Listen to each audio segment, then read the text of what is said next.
Sejam todos bem-vindos à edição especial do programa Business Talks, uma iniciativa do Instituto Brasileiro Avançado de Ciências Sociais Aplicadas. Nosso convidado, palestrante, o renomado Dr. Felipe Martins, ele tem uma obra que trata justamente do sistema de justiça penal.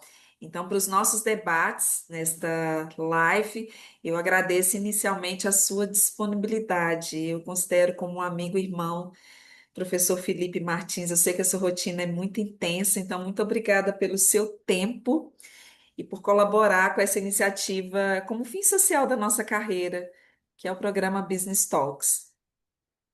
Professora Rose Giacomin, sendo um projeto seu, já seria por si só uma honra, mas em se tratando de uma série de eventos em celebração do seu aniversário, ainda tendo a oportunidade de falar no Dia da Advocacia, eu me sinto extremamente prestigiado e agradeço a oportunidade. E no nosso exercício da carreira, meu amigo, às vezes é tão espinhoso, porque quando nós entramos em cena, no caso concreto ali, buscando a solução jurídica, resolvedores de problemas que nós somos, é muito importante celebrar, né? Então, eu me sinto honrada com a sua confirmação. E antes da gente dar início aos trabalhos sobre a nossa pauta, como que foi a linha do tempo, um desenhar quando você olha assim para trás, que poderia estimular os nossos alunos ou os nossos pupilos para vir para a nossa profissão? Eu evito falar da minha trajetória, porque eu vejo não só colegas, mas até alunos que têm uma estruturação tão bem feita como um projeto de carreira que eu até me penitencio um pouco. No segundo período, eu comecei a fazer estágio na área criminal porque um colega me convidou e eu me envolvi com a área. E quando eu estudei no século passado, a área não era tão atrativa porque os crimes chamados econômicos ainda eram muito acanhados na rotina penal. Então, nós tínhamos um direito penal extremamente marginal em relação às outras áreas quando se pensa em realização financeira, principalmente na época em que eu me envolvi.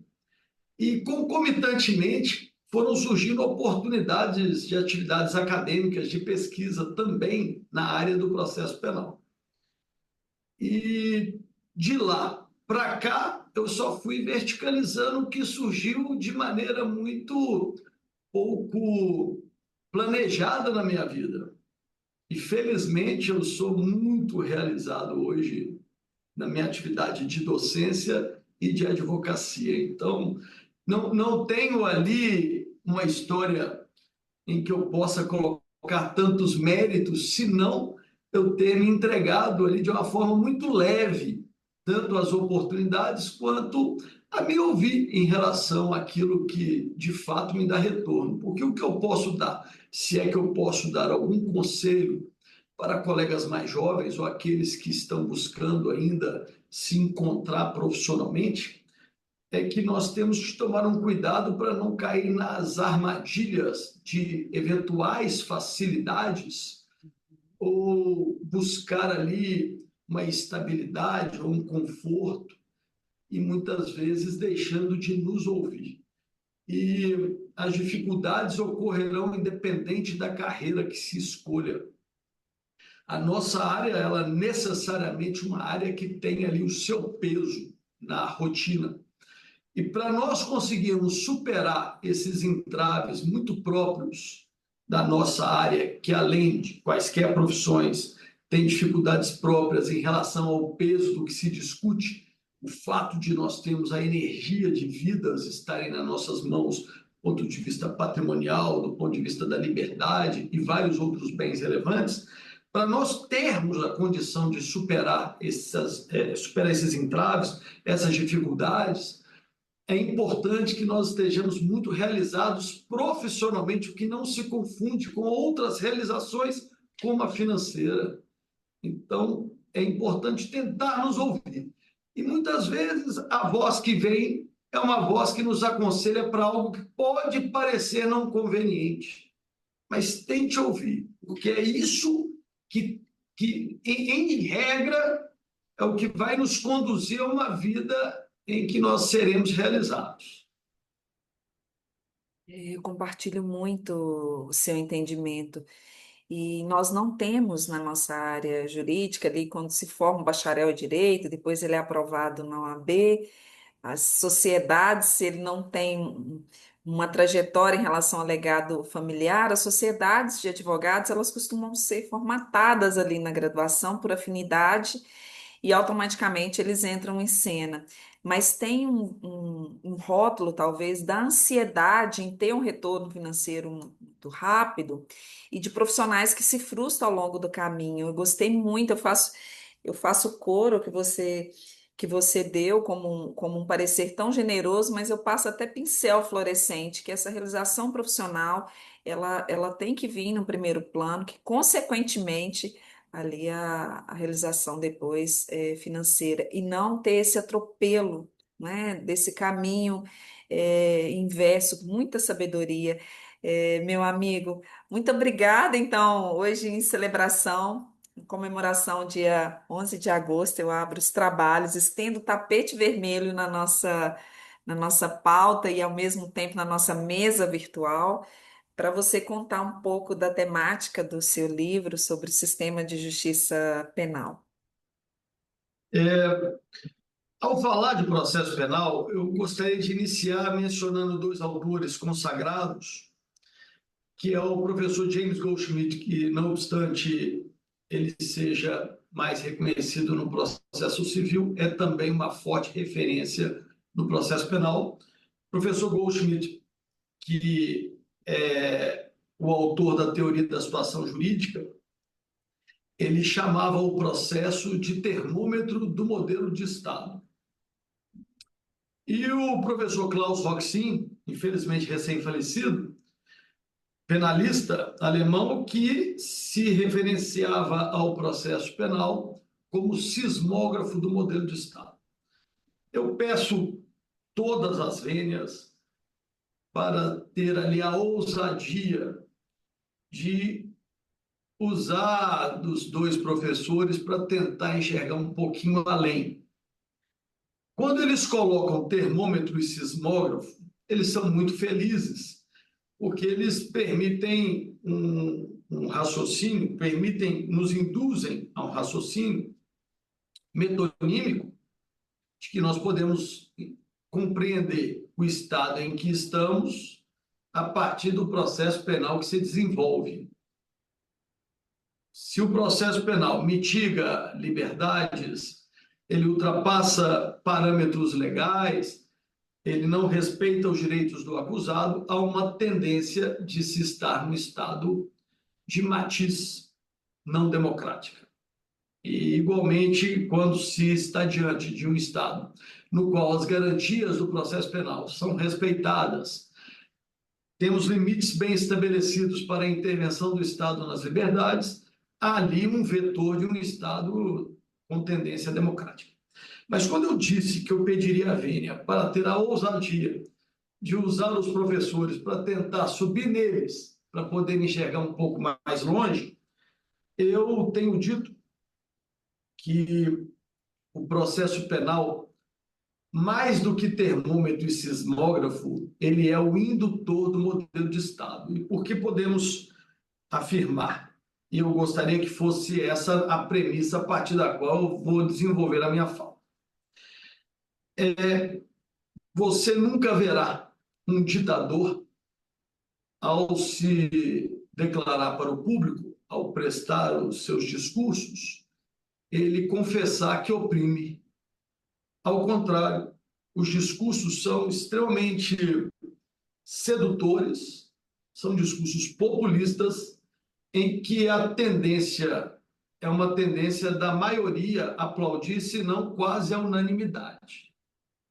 E, normalmente, o discurso é um discurso de proteção das pessoas de bem e punição das pessoas de mal. Ou seja, a raiz é a perseguição do mal que, em estados de direito, se dá a partir do sistema de justiça penal. Isso quer dizer o quê? Se nós vamos ter um Estado mais ou menos democrático, isso vai estar relacionado com a maneira com que se persegue o crime, com a maneira com que se busca punição ao criminoso. Nós vamos ter vários exemplos na história. A ex-União Soviética tinha um tipo penal extremamente aberto, em que seria crime atentar contra o Estado soviético. Permita um exemplo que é até esdrúxulo e eu o faço só como recurso didático, mas se o indivíduo urinasse no Kremlin ou desse um tiro no Premier, ele poderia estar em curso no mesmo tipo penal, a ponto de não sabermos qual a conduta e permitir, então, que o aplicador tenha uma margem com uma elasticidade que não confere segurança jurídica, o que é próprio de uma proposta de Estado não democrático. Uma proposta que não se faz de maneira declarada, mas que é um método eficaz para controle, contenção e opressão de uma sociedade. Porque é um equívoco quando se diz que o processo penal é ou serve como instrumento para perseguir o crime. É um equívoco porque é um reducionismo. Na verdade, o processo penal é um instrumento de relação do Estado com a sociedade, porque sociedade é um coletivo de indivíduos. Não se protege sociedade vulnerando indivíduos. Então, ainda que o processo penal seja intervenção, seja meio de intervenção individual nos direitos de pessoas, o que está por detrás é uma intervenção na sociedade a partir dos seus átomos, que são os indivíduos. Quando nós temos uma estrutura que ela é porosa para permitir pessoalidades, para não se conferir a priori segurança para que os indivíduos saibam o que fazer, o que não fazer, e caso sejam processadas, como que ocorrerá o processo e como elas poderão se defender, quais os requisitos para ser preso, quais os requisitos para uma busca e apreensão, quais os requisitos para uma condenação. Quando não se tem claro, você passa a ter ali um Estado que ele passa a ser um Estado perigoso. E as pessoas se sentem intimidadas, se sentem amedrontadas, a ponto de não quererem manifestar, inclusive. A ponto de se tornarem pessoas mais acomodadas, pessoas mais tranquilas, e pode-se ter até uma visão de sociedade mais pacífica. Eu gostaria de acrescentar o conceito de paz social que é tão frequentemente usado no direito. Eu falo como que nós temos ainda algumas cascas de banana não democráticas. Por quê? Paz é um sentimento. E por ser um sentimento, obviamente, ele irá variar de acordo com a moldura de realidade de cada um dos indivíduos. Então, paz é um estado de espírito. Eu posso me sentir em paz no silêncio e você, professora Rosa, ouvindo heavy metal.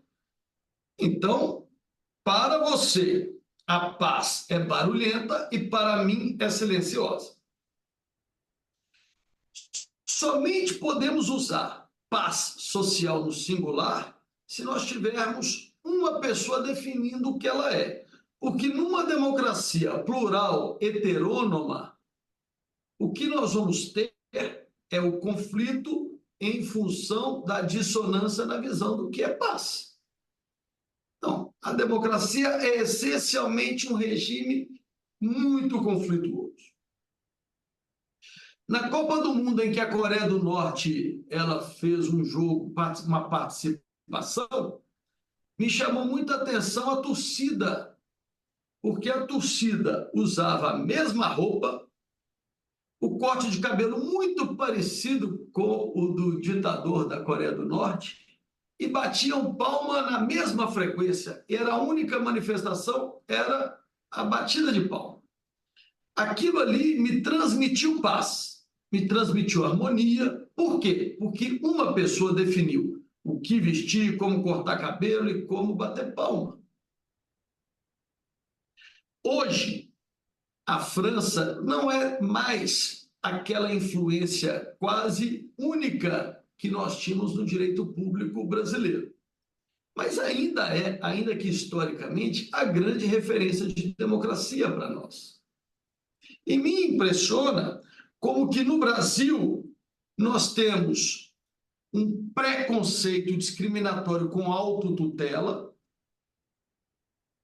achando que, inclusive, a autotutela é violência, quando é autoproteção das várias formas como a minha autonomia permite, e nós vamos observar, em 2001, lei do primeiro emprego, e mais recentemente, a mudança que teve no aumento de idade para aposentadoria, que o povo francês foi para as ruas, e num confronto direto com a polícia, incendiando lixeiras, e isso, na nossa visão, é incivilizado e, ao mesmo tempo, nós temos profunda admiração pela Europa.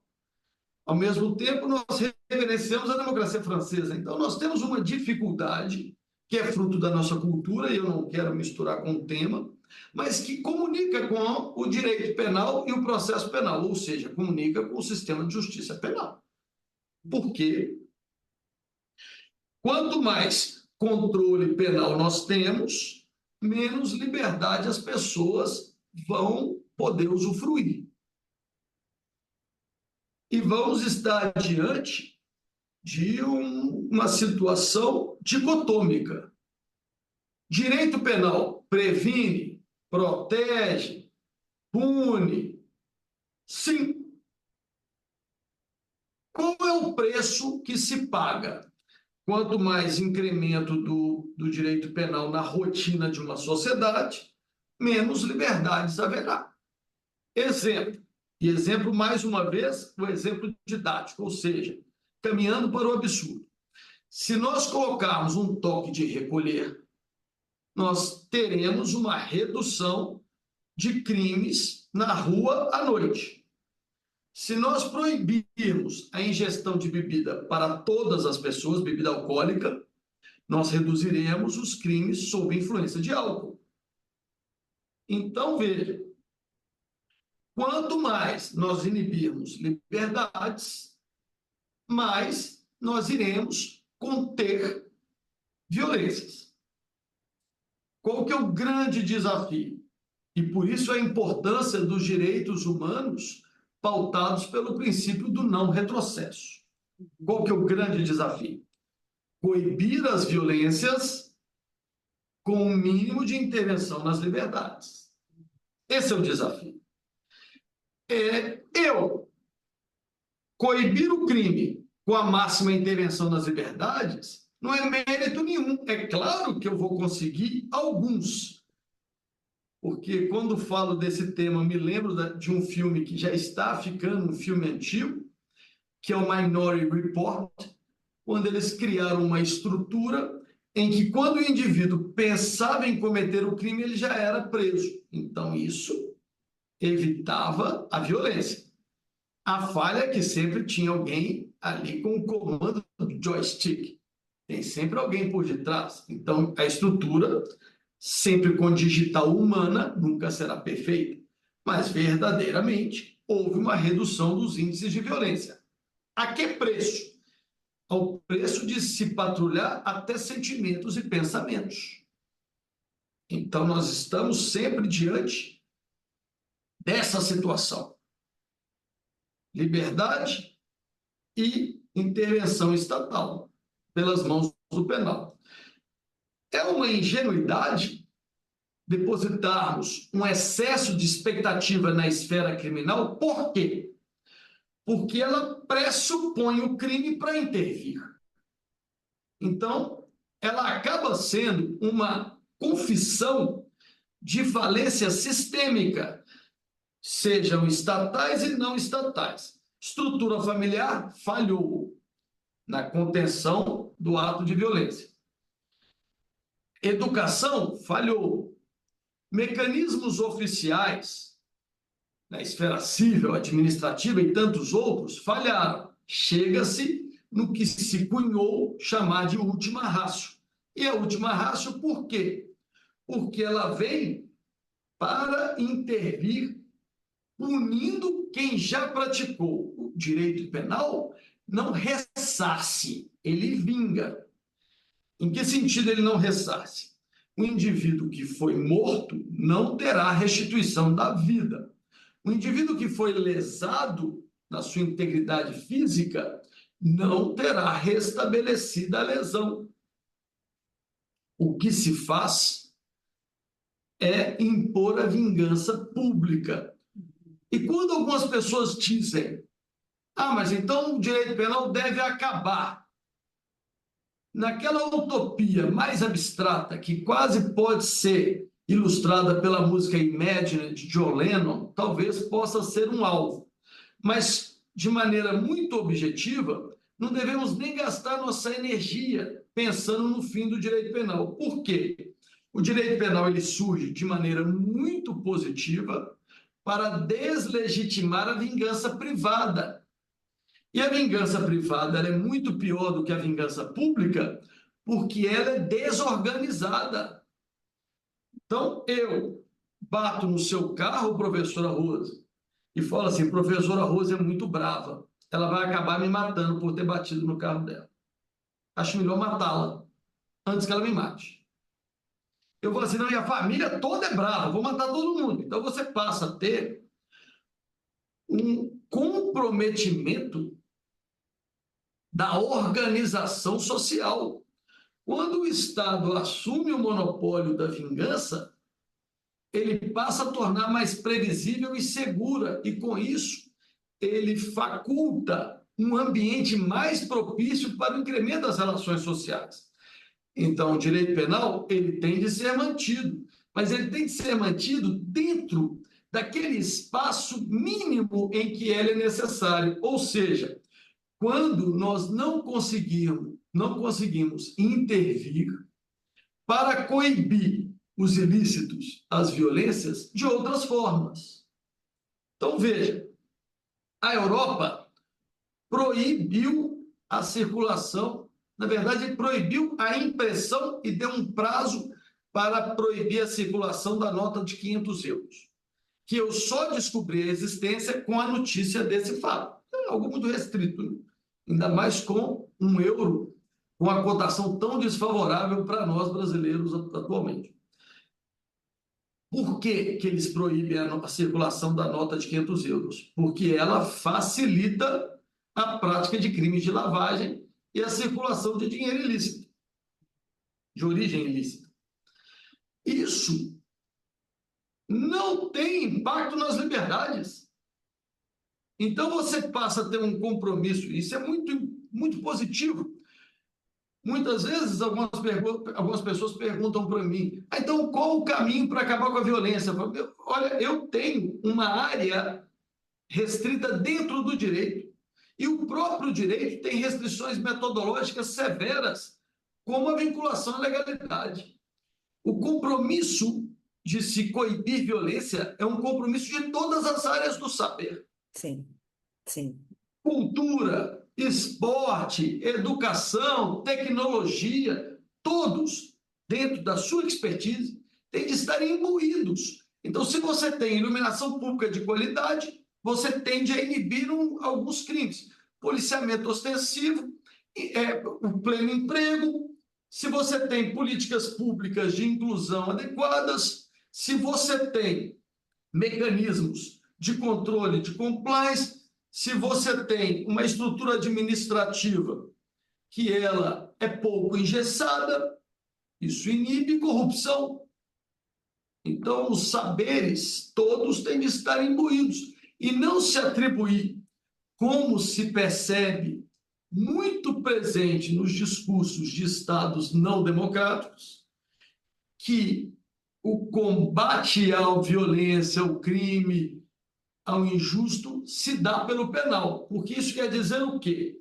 O povo, quando iludido, trabalha com esse monólogo de que o penal vai resolver, ele acaba atribuindo ao Estado uma legitimação, eu uso legitimação, o que vem de cima para baixo, é um discurso de manipulação, em que o povo manipulado, ele aceita que essa expansão da intervenção do Estado nas liberdades, ela é positiva para a proteção do povo, quando, na verdade, a relação de custo-benefício é péssima, além de ser ineficaz, já que a metodologia penal gera prevenção, mas para haver a prevenção, você, nos casos concretos, você trabalha com a existência de ilícitos. Então, é o Estado que vai vingar. Aí fala assim: não, Felipe, morre um, mas as outras vidas vão ser, por prevenção, protegidas. Você, eu não estou disposto a ser esse Marte, já acho um método ruim. Além disso, será que a prevenção só se dá a partir dessa intervenção de força? Nós somos conduzidos a essa conclusão. Tanto que, ao estudarmos o direito, nós só estudamos função de prevenção na sanção penal. Não existe a função de prevenção quando se estuda a sanção civil e nem a sanção administrativa, o que é contrafático. Por quê? Quando se está em alta velocidade, acima do limite legal, e se vê um radar, o condutor, com raríssimas exceções, ele reduz para dentro da velocidade legal. Então, a sanção administrativa previne, mas no curso de direito só estudamos a função de prevenção na sanção penal, o que mostra que nós temos uma construção da própria gênese dos profissionais do direito, supervalorizando o direito penal como mediador de conflitos sociais, como mediador da relação Estado-sociedade. Eu, Professora Rosa, eu eu, não sei se eu me eu excedi muito aí. estou, não, eu estou com a minha cabeça aqui, assim, sabe, borbulhando, porque a análise que você fez é uma análise num nível tão avançado e ao mesmo tempo tão essencial que eu vejo que as pessoas, às vezes, elas não pararam para pensar. Porque dentro da área, quando nós pensamos, eu gostei, eu anotei muito, olha, eu aprendi muito com você, olha, nós começamos com a nossa pauta em branco. E, e para isso eu ia observando o professor Felipe para a gente entrar nos debates, mas assim, tava tão bonito tudo que ele estava falando, eu fui anotando e aprendendo muito com você. Quando você traz, por exemplo, as armadilhas, né, dessas facilidades, hoje em dia a gente tem que tomar muito cuidado. Nós tivemos hoje um debate com Bruno Zampier, falando inclusive do direito digital e das fragilidades de legislação que a gente tem em relação ao direito digital e tantos outros cuidados que ficam inerentes ali. Eu gostei. Então, você faz uma conexão da justiça penal já dos cuidados. Quando você vem trazendo o entendimento dos clássicos, assim, na sua área de atuação, você fala muito da punição também, do seu entendimento da punição, né?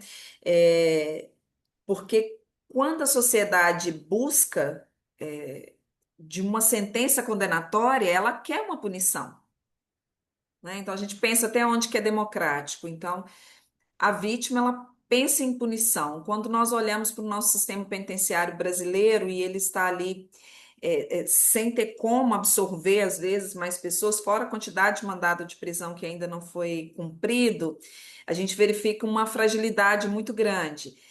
E alguns que já estão delinquindo há muito tempo, entra dentro do cárcere e a ausência desse sistema de reintegração, nós não temos a condenação da prisão perpétua, então ele volta para a sociedade muito pior do que ele entrou.